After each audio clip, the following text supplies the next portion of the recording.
হেনস্থা নিগ্রহ। বামেরা কি বলছেন? বামেদের নানা মনির নানা মত, ওই দায় ঠেলাঠেলি। এক বাম নেতার সঙ্গে আর একজনের বক্তব্য অনেকটা চেষ্টা করেও খাপ খাওয়ানো যাচ্ছে না।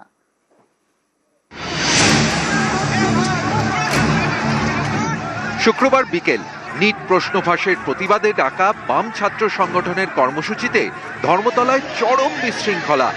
লাঠির বাড়ি, জলের বোতল, ইটপাটকেল ছোড়াছুড়ি।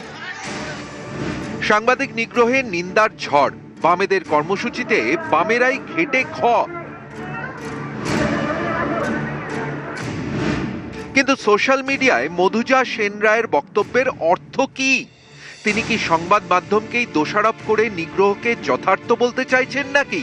কিন্তু বিকাশ রঞ্জন ভট্টাচার্য তো সোশ্যাল মিডিয়ায় লিখেছেন, বামেদের ভিড়ে ছদ্মবেশীরা ঢুকে ইট পাটকেল ছুঁড়ে উস্কানি দিয়েছে। এই ঘটনাগুলো বামপন্থী ছাত্র যুবরা করে না। ছাত্র যুবরা একটা জমায়েত দেখেছেন, সেই জমায়েতে কিছু অবাঞ্ছিত মানুষ যারা এই আন্দোলনটাকে নষ্ট করতে চান তারা ঢুকে পড়েছেন জনসমুদ্রে। মধুজা ও বিকাশ রঞ্জনের বক্তব্যের তাল ও লয় তো মিলল না। বিকাশ রঞ্জন অবশ্য জানিয়ে দিয়েছেন, মধুজার পোস্টের দায়িত্ব তার নয়। ওই কথার মধ্যে নিন্দার ভাব আছে। বলছি এই পরিস্থিতি তৈরি হলো কেন, এটাও ভাবতে হবে। আর তিনি মধুজা যদি একথা বলেও থাকেন সেটাই তো চূড়ান্ত নয়, এটা জাস্টিফাই তিনি করেননি। তিনি বরং নিন্দা করছেন, বলছি যে আজকে এই পরিস্থিতি তৈরি হলো কেন। আমি মধুজার বক্তব্যকে সমর্থন করছি। মধুজার পোস্ট এরকম মধুজার নামে এই পোস্ট আছে, সেটার কোনো যৌক্তিকতা আছে কি? আমি দেখে নিয়ে আপনি বলছেন যখন আমি দেখবো নিশ্চয়ই মধুজার সঙ্গে কথা বলবো। যদি মনে হয় বেঠিক হয়েছে নিশ্চয়ই মধুজাকে সঙ্গে আমরা বলতে পারবো। এই নিগ্রহ উচিত নয়। অ্যাট দ্য সেম টাইম আমার বক্তব্যের দ্বিতীয় পার্টটা হলো যে কেন মানুষ খেপে যাচ্ছে মিডিয়ার উপর, সেটা মিডিয়ারও আত্মসমীক্ষা করা, আত্মনিরীক্ষণ করা প্রয়োজন। আবার বিকাশ রঞ্জনের বক্তব্য তার নিজস্ব বলেছেন সুজন চক্রবর্তী। বিকাশবাবু পোস্ট করেছেন, আপনারা বলছেন, তাতে তিনি কার পক্ষে বলবেন কার বিরুদ্ধে বলবেন নিশ্চয়ই তিনি যথেষ্ট ভালো বোঝেন।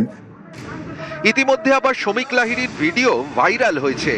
সেই ভিডিওয়ে দেখা যাচ্ছে সাংবাদিক নিগ্রহের সময় সিপিআইএম নেতা শমিক লাহিড়ী হাসতে হাসতে ভিড় থেকে বেরোচ্ছেন, অথচ তাণ্ডব থামাচ্ছেন না।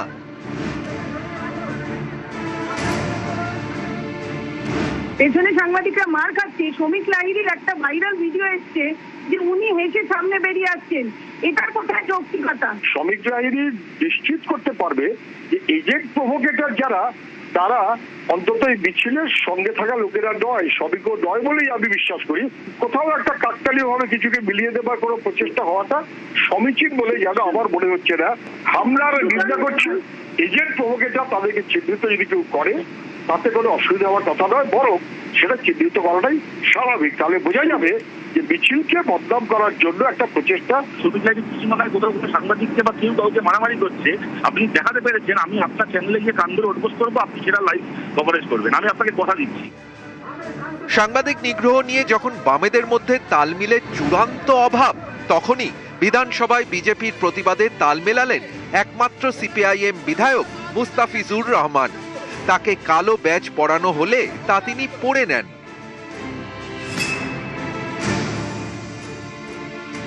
দেখিনি ভিডিওটা। যদি এই ধরনের ঘটনা হয় বা যদি এই ধরনের যা বলছেন আপনি সেটা হলে সেটা কখনোই অনবৃপেত, এটা হওয়া উচিত না, এটাকে সমর্থন করা যায় না। যে ঘটনা গতকালকে ঘটেছে, সাংবাদিকদের উপরে যে আক্রমণ হয়েছে, এই আক্রমণের নিন্দা জানানোর কোনো ভাষা নেই, আমরা নিন্দা জানাচ্ছি। বামেদের বেতাল দেখে ভাতারের বিজেপি বিধায়ক সৌমেন কারফা বলছেন, এই কারণেই তিনি বাম সঙ্গ ত্যাগ করেছেন। আমাদের সঙ্গে মতে মেলেনি বলিতে বেরিয়েছি। কালকে যখন একটি TV9-এর সাংবাদিককে মারছে, শমিক লাহিড়ী হাসছেন, তার যদি এই রকম ধরনের কাণ্ড জ্ঞানহীন আচরণ হয়, একটা কোথাও না কোথাও প্রত্যক্ষ পরোক্ষ সিপিএম SFI এর সমর্থন আছে। নিউজ 18 বাংলা। ধর্মতলা ধুন্ধুমারের দায় নিতে নারাজ CJP.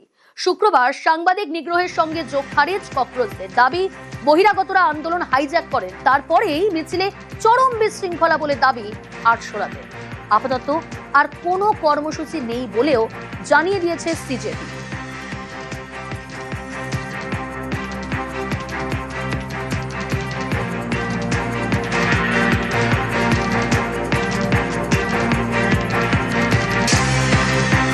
CJP Kolkata distanced itself from yesterday's chaos in Kolkata, as it was hijacked by outsiders and had nothing to do with them. They have suspended all programs until further notice. CJPর তরফ থেকে একেবারে সরাসরিভাবে জানিয়ে দেওয়া হয়েছে, তারা দাবি করেছে যারা বহিরাগত, সেই বহিরাগতরা আন্দোলন হাইজ্যাক করেন, তারপরেই মিছিলে চরম বিশৃঙ্খলা বলে দাবি করা হয় আরসুলাদের তরফ থেকে। আপাতত আর কোনো কর্মসূচি নেই বলেও জানিয়ে দিয়েছে সিজেপি। পুলিশ এবং প্রেস মিডিয়ার ওপর যেভাবে বহিরাগত গুন্ডারা আক্রমণ করেছে তাতে আমাদেরও অনেকে আক্রান্ত। আমরা পুলিশ প্রশাসনকে মেল করে জানিয়ে দিয়েছিলাম যে ওনাদের পারমিশন পাইনি বলে আমরা এই মিছিল করছি না। এই প্রশাসন ওই জন্য পুলিশ প্রশাসনের পারমিশন না পাওয়ার জন্য ককরোচ জনতা পার্টি কলকাতা করেনি। এবং আমরা পুলিশ প্রশাসনের কাছে অনুরোধ করছি যেই অছাত্ররা গুন্ডামি করবে বলে ছাত্রদেরকে সামনে রেখে এই মিছিলে ঢুকেছিল তাদেরকে চিহ্নিতকরণ করে দৃষ্টান্তমূলক শাস্তি দেওয়া হোক।